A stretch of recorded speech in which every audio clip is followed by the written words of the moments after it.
Bonjour à tous, on se retrouve aujourd'hui pour une nouvelle vidéo où je vais vous montrer comment publier un package React avec des components React en TypeScript. Donc je fais cette vidéo parce que c'était pas forcément évident de trouver un tutoriel à jour et clair. Donc je me suis inspiré en fait de ce tutoriel ici, donc je vais vous mettre les liens dans la description et je vais vous montrer comment l'utiliser plus en détail. Donc la première chose qu'on va faire, c'est on va commencer par cloner ce repository et l'avoir en local. Donc pour ça, vous pouvez juste faire un git clone comme ceci et vous indiquez votre package, donc my package, etc. Donc moi, je l'ai fait ici. Donc comme vous voyez, on peut avoir accès aux différentes files et vous pouvez l'ouvrir depuis votre IDE. Donc moi dans CVS Code. Donc là, vous allez commencer par changer votre nom. Donc par exemple, ce que vous voulez faire. Donc moi, je vais dire my custom greeter. On pose hello, donc la version vous gardez la même.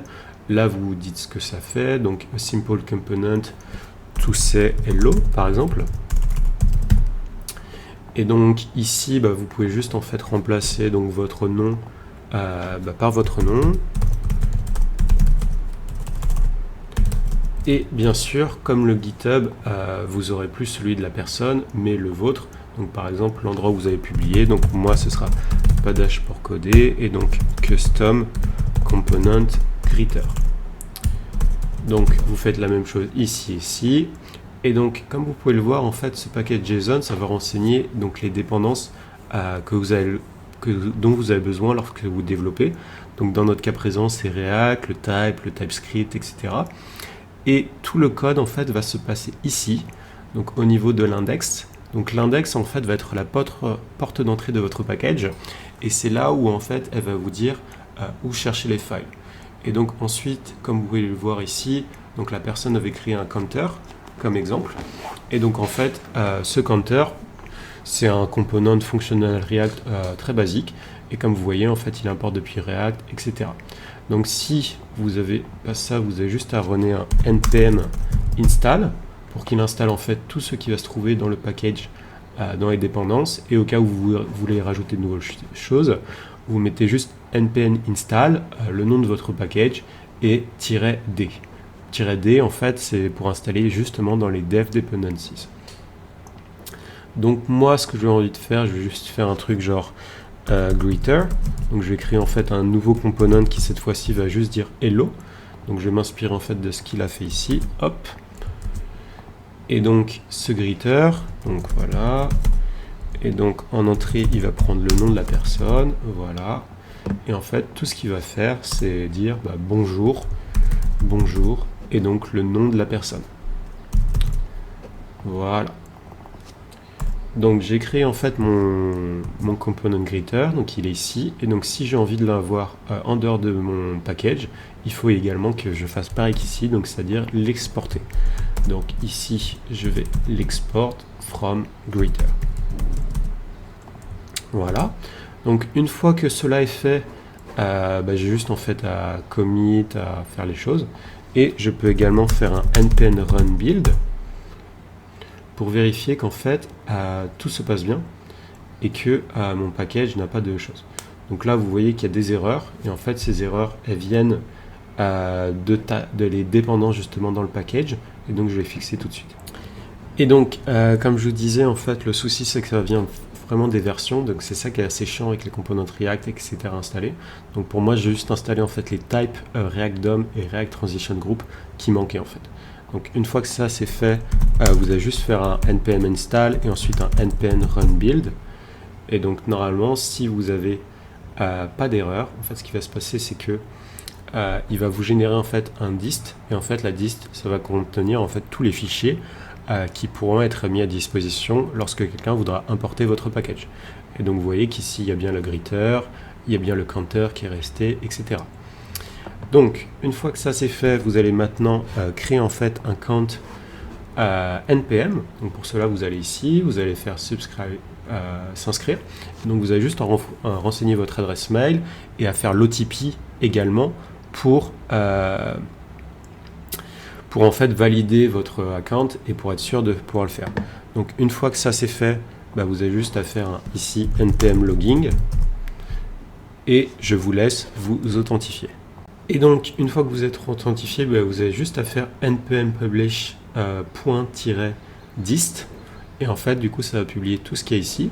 Et donc, normalement, si c'est bien reçu, vous pouvez voir que Custom Greeter a été publié à la version 1.0.0. Et donc, pour vérifier que c'est bien là, je vais juste aller sur mon npm et je vais faire un reload. Et donc, je trouve ceci, en fait. Donc, quand je vais dessus, en fait, vous pouvez voir le readme. Donc, le readme, par défaut, en fait, c'est celui qui correspond à celui-ci, en fait. Donc là, je vais le laisser comme ça. Et en fait, ce qui est également important, c'est qu'ici, vous avez en fait le lien vers les repositories. Donc en fait, vous pouvez mettre le GitHub, etc. etc. Donc là, en fait, pourquoi je ne le trouve pas? Parce que c'est juste que je ne l'ai pas encore pushé sur mon GitHub. Mais en fait, vous pouvez juste créer le GitHub correspondant, le pusher. Et comme ça, en fait, vous pourrez voir également plus de documentation là-dessus. Donc là, on peut voir que c'est la version 1.0.0. On verra comment publier d'autres versions. Et ce qu'on va faire avant toute chose, c'est en fait le tester. Donc ici, ce que j'ai fait, c'est que j'ai créé une nouvelle app que j'ai juste appelée Demo Package. Donc c'est juste une app très basique. Et donc ce que je vais faire, en fait, c'est ajouter mon package. Donc je vais l'ajouter depuis le npm registry, c'est-à-dire qu'il va le fetch, en fait, pour vérifier que ça marche bien. Donc pour ça, je vais juste faire un npm install ceci. Et pour être sûr, je peux également spécifier la version. Donc pour moi, c'est 1.0.0. Et donc, bon là, il n'arrive pas trop parce que c'est juste une ancienne version, etc. Du coup, il met un peu à jour. Et une fois que c'est fait, en fait, on va vérifier. Et donc, une fois que c'est fait, donc il a bien ajouté le package. Et donc, si vous allez dans votre package.json, juste ici, normalement, est-ce qu'il est à jour? Hop. Ici, vous pouvez voir que MyCustomGreeter a bien été ajouté. Donc, je vais juste le tester. Donc, pour cela, en fait, je vais importer. Ici, je vais importer quoi? Je vais importer Greeter. Et il était dans quoi? Il était dans le package qui s'appelle MyCustomGreeter. Voilà, il le reconnaît. Impec. Et donc, ensuite, je peux l'utiliser dans mon code. Donc là, il l'aime pas parce que c'est juste parce que j'ai pas reload mon IDE. C'est lié au... Oups. Et donc, ce que je vais faire, c'est que je vais l'appeler ici. Et donc, dans le name, je vais l'appeler avec Babar pour tester que ça marche. Et donc, si je clique en fait sur le greeter, vous pouvez voir qu'ici, en fait, il reconnaît que le package, il arrive à le trouver dans le node module. Et ici, il comprend que je dois lui passer un string. Donc, on va tester ça sans plus tarder. Donc, pour ça, comment on fait? On peut faire juste un npm run start et on vérifie que le tout marche bien. Et donc, comme on peut le voir ici, en fait, cela ne marche pas. Pourquoi? Parce qu'en fait, ce que je lui passe, c'est un string. Sauf qu'en fait, c'est pas la bonne forme, donc je m'étais gouré dans le package original. Et en fait, c'est l'occasion de voir un changement et le versionning, comment ça va se passer. Donc, je vais retourner dans mon package. Et en fait, ici, ce que j'ai changé, c'est à la place d'avoir juste le name string. Comme dans les autres vidéos, en fait, j'ai défini une interface iProps qui a le string. Donc là, tout est bon. Et donc, j'ai juste en fait à aller dans mon package.json. Et ici, du coup, je vais juste itérer et changer par 1.0. Donc, une fois que ceci est fait, je vais juste faire un npm run build.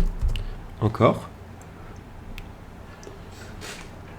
Donc voilà, il m'a généré en fait un nouveau distribution. Et donc, de la même manière, maintenant, cette fois-ci, je vais juste faire un publishing.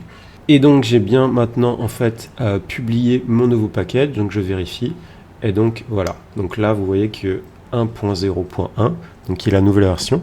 Donc si je veux le mettre à jour, j'ai juste en fait à retourner dans mon démo, qui est juste ici.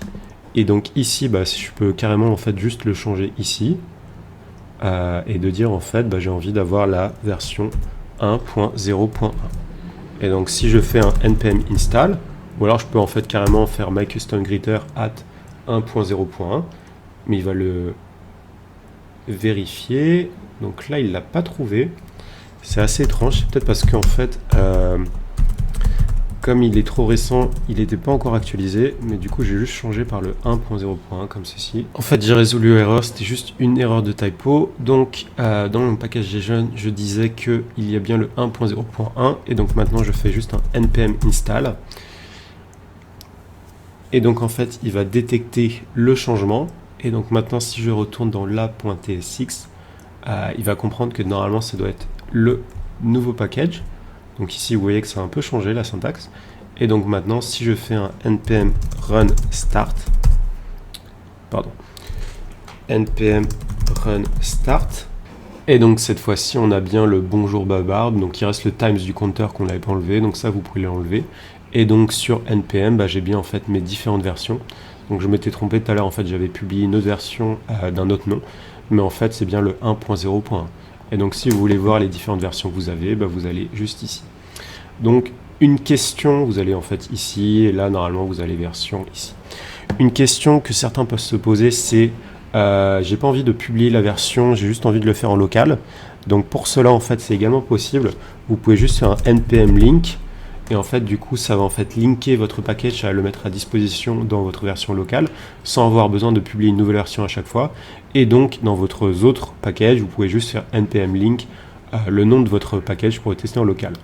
Pourtant, c'est une méthode que j'aime pas trop parce que des fois, en fait, on ne sait pas trop les changements qu'on fait, alors que je préfère en fait taguer, comme ça au moins on est sûr des versions.